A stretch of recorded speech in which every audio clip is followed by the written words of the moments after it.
Let's cover another topic. I think an important one, albeit not a straightforward one, and that is training. That was probably the question that most people asked me before I went away for a number of weeks in preparation, as they found out I was doing Kilimanjaro. How's your training going? And my answer always was, I'm training as much as I can, as much as work allows me.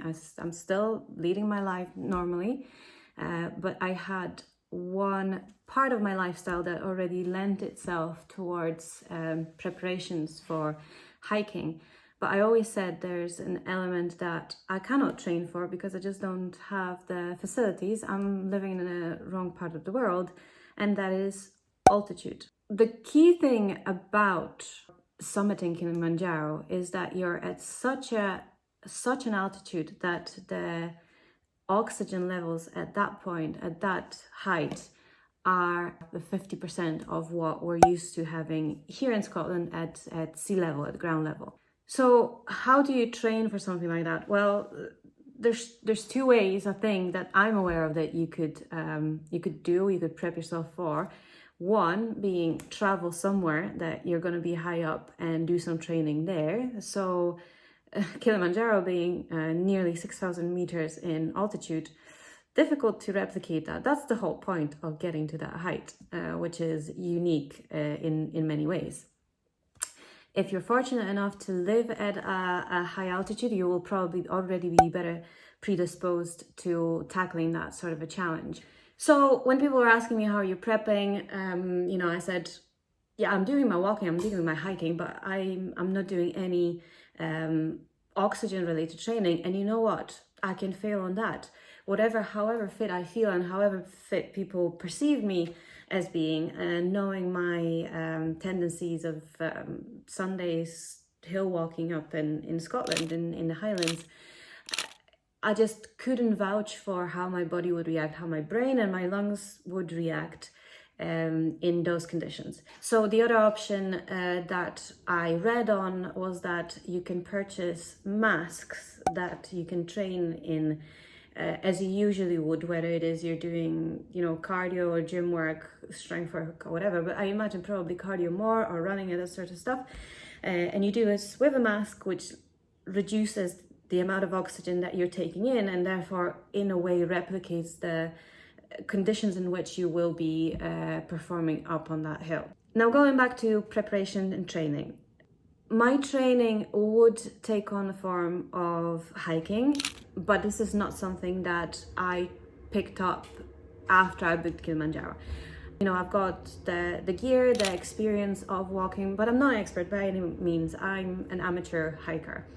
Our mountains here in Scotland reach the height of the highest one is Ben-Nevis, and it is, and I'm going to get it wrong, but I think it's 1,350 meters, around that.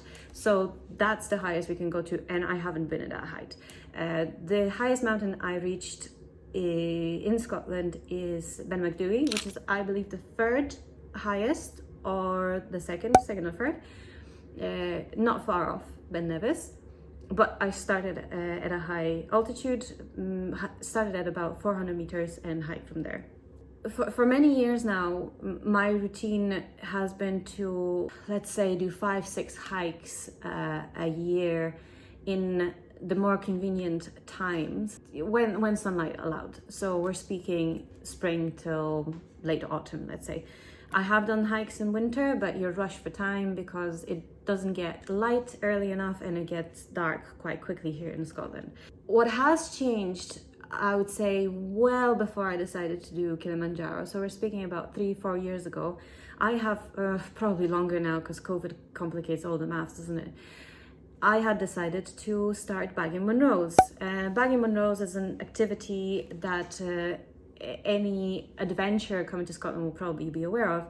And this is trying to collect all the 297, my numbers are terrible, 287 hills that carry the status of a Munro. And a hill is a Munro when it is 3,000 feet or above.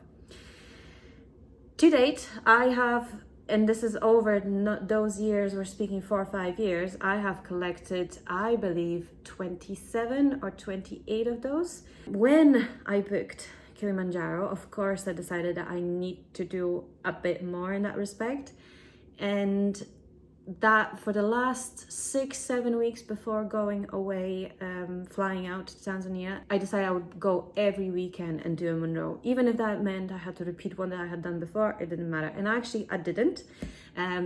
One Sunday, it was horrendous weather, and I did go, but not for a Monroe. I was going to do a smaller hill, which is called the Corbett. That's the classification here in Scotland. However, half an hour in, I was absolutely soaked through, and I did not want to catch a cold or develop anything a week before, because this was a week before flying, and I decided to abort. That also gave me time to dry my boots because they were absolutely soaked through. So those hikes in terms of length would be, let's say, between 25 and 45 kilometers, probably on a longer scale actually, because I started doing multiple Monroes in circuits, which meant I would do the worst part of climbing to the first one, and then it was kind of up and down to go to the next one, or I did a circuit of 4, and that was definitely a long day. And in terms of how long it took me, these would take between probably 6 and 9 hours. That was the longest one. It took me 9 hours from leaving the car park to getting back to the car, and my feet were sore. This was also an opportunity for me to try on my boots and to discover that my new boots are no use. So doing these Monroes, doing these hikes every weekend had a dual purpose. It was trialing the gear, but also developing that a bit more stamina. Hiking aside, I guess I have to say that I have been keeping pretty fit anyway from the start of COVID. Before COVID, I would do body combat twice a week with a bit of yoga in between. From the start of COVID, when I noticed that some people started undertaking workout routines and they were working for them and they were losing weight and they were getting fitter, I felt obliged to do the same. And that's when I started doing 6 weeks programs with personal trainers online at the time, because that just boomed into an industry of its own. Later on, I started working out with Les Mills as they introduced 6-week challenges. One of the challenges that I did on a couple of occasions now is the Game Changer challenge, version 1 and version 2. And these introduced different exercises that I hadn't done in the past. So body combat was still there, but there was strength training, and there was more core training, and also the dearly beloved grit, which is high intensity interval training on steroids. And in that period, I am quite certain that I have improved my cardio fitness, which wasn't too bad to start with. And I definitely strengthened muscles in my body that I didn't even realize they needed strengthening after doing some of the programs, strength exercises, focusing on lunges and squats, but also doing stuff with weights, with dumbbells, with resistance bands. I have definitely developed more muscle in the thighs, the quads, the glutes.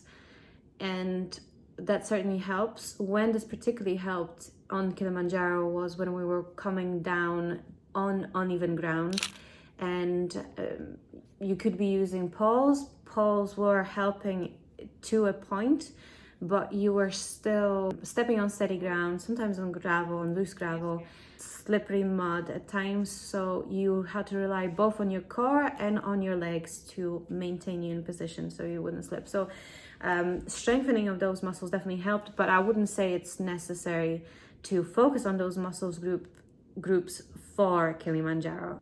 For me, without a doubt, having observed myself on that hill, my belief at least is that the cardio work that I have been doing for a number of years now has helped me with the acclimatization, and it has resulted in me not suffering from any symptoms of altitude sickness. Again, I'm not a scientist, I'm not a personal trainer, I've not studied sports or body responses to exercise and exertion, but to me it makes sense that what cardio and high intensity interval training do, they get you out of puff. You get yourself to a high heart rate or sometimes to your peak heart rate. That's really the goal of high intensity interval training, where you're struggling to catch your breath. That's the whole point. Your body is then building resilience, and it's learning how to pump that blood faster, pump that oxygen faster through your body, how to get your muscles to recover quicker, so that you can take on those challenges that now you're putting your body through repeatedly through an exercise program. And I believe that whilst it's not the like for like of being at a place walking slowly but where oxygen amount is highly reduced, it is still having the same or similar impact on your body, the fact that you have less oxygen that your body has to be able to function on, as you're not resting, you're still progressing through some activity. What I would recommend anyone doing is, firstly, don't sign up for Kilimanjaro in 4 weeks time, because you will have to train, you will have to prep, and you will have to give yourself time to make sure you've got everything in place, you've got your gears working properly. You know, boots, everyone says do not get new boots and just hike in them, or don't take any rubbish boots, or ones that you've not trialed for a long time, maybe they've been in a cupboard for a few years, or you've not tested them in wet conditions. So you need to give yourself time to prep for the whole travel aspect and tackling the challenge of camping for a number of days. But your body will need more time to prep itself for the altitude, for the challenge of performing day after day at high altitude. The fact that I've done hiking beforehand certainly helped with knowing how to move on, how to identify the grounds I'm walking in, what steps to take, where to put my foot, whether going upwards or downwards, and how to move and behave basically in hiking. That's a useful experience. The more you do it, the more natural it feels being out in nature. But I would say that having committed myself for a number of months, and I'm not saying that you have to now wait 2 years and get yourself on a cardio program to be successful in Kilimanjaro. You don't have to be super fit, and you will probably still do it with right mindset and right motivation. But my recommendation would be, do a bit more, do your hiking, but put a bit of strength training, a bit of cardio in between there, and give yourself a good 2-3 months of commitment to exercise in that respect, a mix of exercises. And of course, yoga and Pilates are always good to put in there, because I definitely always struggle with sore shoulders, for example, and you are carrying a backpack for many hours a day. So again, combine as many of these various exercises that you can, simply to improve your overall body strength and capability, to maximize your chances and maximize your enjoyment for the experience. I hope that helped, and even though you might need to reconsider your timelines now, but I'd love to hear your thoughts.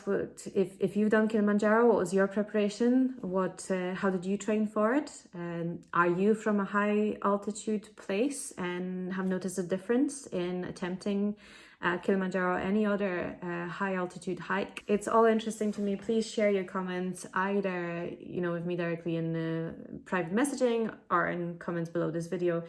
And please remember that I have done the hike in support of VSA, a Scottish charity that is aiming to allow every human being, young and old, to achieve their full potential regardless of their circumstances and regardless of what fate serves them. If you can support the cause, please click on this link and donate whatever you can. Thank you very much, and I'll see you in the next video.